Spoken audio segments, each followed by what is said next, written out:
आप चाहते हो कि परमेश्वर आप पर दया करे, तो पहला काम जो आपने करना है वो करना है फेथ इन गॉड, फेथ प्रभु पे रखना है। Second, alignment with God's word. Bible के वचन का अंगीकार करते करते अगर आप चोरी करते हैं, आप अपने बिजनेस में, अपने काम में, अपनी ड्यूटी में, आप अपनी जॉब में, अपनी नौकरी में, अपने मालिक की आप चोरी करते हैं, तो आपके बोले गए वचन काम नहीं आएंगे, क्योंकि आपको गॉड्स की विल के साथ अलाइन होना पड़ेगा।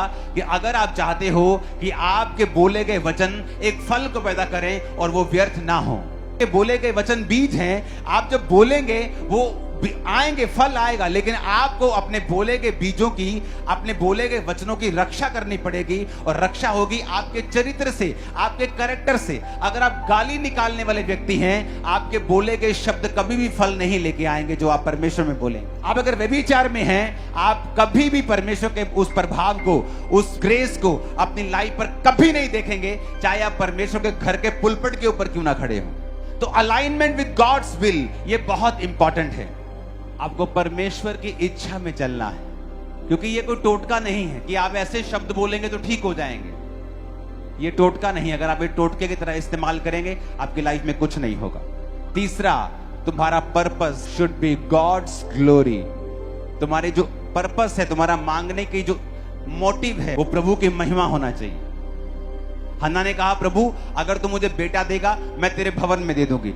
पहले भी मांगती थी, रोती थी, खाना नहीं खाती थी, बड़ा कुछ करती थी, लेकिन प्रभु देता नहीं था।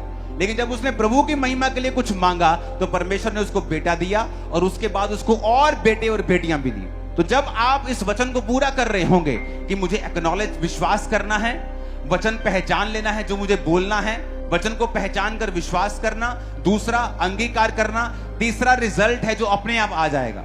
लेकिन उसके साथ साथ मेरी लाइफ साइड पर कैसी होनी चाहिए। अब आपको कोई जाके बोले कि जिम जाना, 3 सेट ये मारना, 3 सेट ये वाले मारना और 3 ये वाले मारना, बॉडी बन जाएगी। वो बात तो ठीक कर रहा है, लेकिन साइड में आपकी पर्सनल लाइफ में आपको क्या खाना है, कैसे सोना है, ये भी बताया जाता है। अगर आप वो पूरा नहीं करते तो ये भी चीज पूरी नहीं होती।